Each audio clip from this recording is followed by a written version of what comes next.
Good morning and welcome to the June 28th, 2021 edition of the Day Weather Podcast. I'm meteorologist Don Watzel, happily sitting in the chair for Don Day the next few days. He is taking some much deserved time off. Here's what's happening.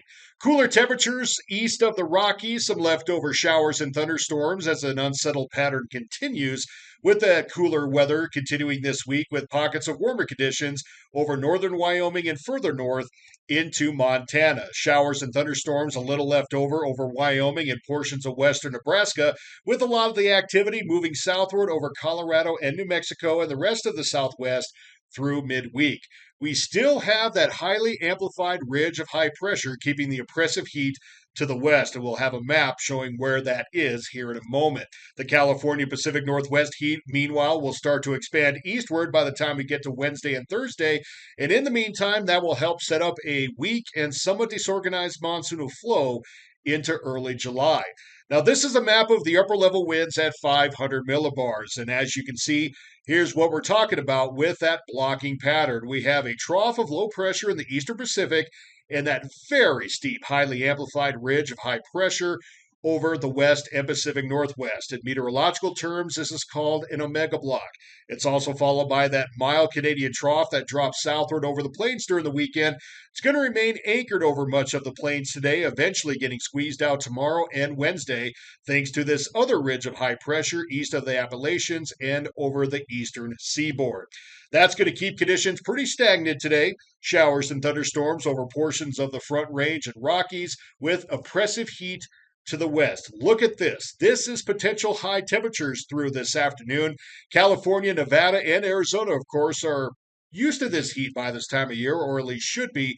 But look at this. It just surges northward over Washington and Oregon, stifling oppressive heat in the upper 90s, 100-degree readings. And as you can see, pockets above 110 over much of Oregon and Washington. And if you don't like it, all you can say is yuck. In the meantime, east of the Rockies, along Wyoming, Colorado, New Mexico, portions of the Dakotas, Nebraska, Kansas, even into the Texas Panhandle. Temperatures only in the 60s and 70s, with some lower 80s over the plains, as well as into sections of central and northern Montana. As we take a look at temperature anomalies, this is the departure from normal. As you can see here, temperatures running well above average, 30, even up to 40 degrees above average over Washington and Oregon. Little more seasonal, but still above average over California, Nevada, and western Arizona.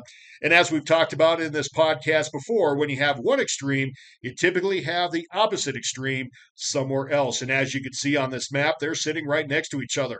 Along the Rockies and into the central and northern high plains, temperatures running teens, 20s below average throughout a good portion of Wyoming, Colorado, New Mexico, northern Texas, continuing into the Dakotas, Nebraska, as well as Kansas. And this is the map, anomaly map for tomorrow.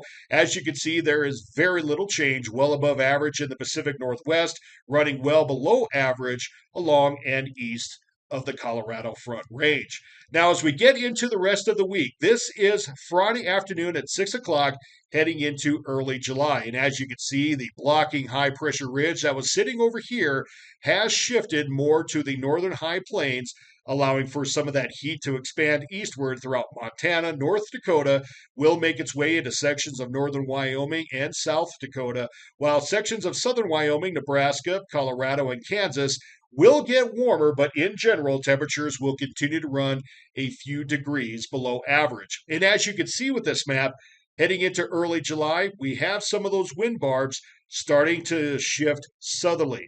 And this time of year, you know what that means. We've got a weak and somewhat disorganized monsoonal flow pattern starting to develop with subtropical moisture slowly streaming in from the south and southwest. And this is a moisture map at 500 millibars for the same time period. And as you can see, some of that moisture streaming over the Rockies into the central and northern high plains, continuing into New Mexico and much of Texas. And as that develops, you get that daytime heat, the moisture, the buoyancy developing, and that often leads to better chances for showers and thunderstorms. And as we head into the rest of the week, this is on the 4th of July at 6 o'clock. Potential precipitation does increase somewhat east of the Continental Divide around southeastern Wyoming, the Nebraska Panhandle, but more so into Colorado and especially here over New Mexico and Texas. Now, this is potential precipitation cumulative amounts through the 4th of July. And as you can see, some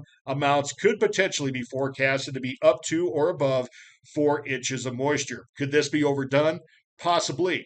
But the thing is, we do have some model to model consistency through the 4th of July. This is the European model. The American models are showing something similar as we head into early July and into early next week. So as we go through the next few days, this will certainly be something to watch out for. Don't forget to subscribe to the Day Weather Video YouTube channel. Thanks for listening and watching. We'll talk to you again tomorrow.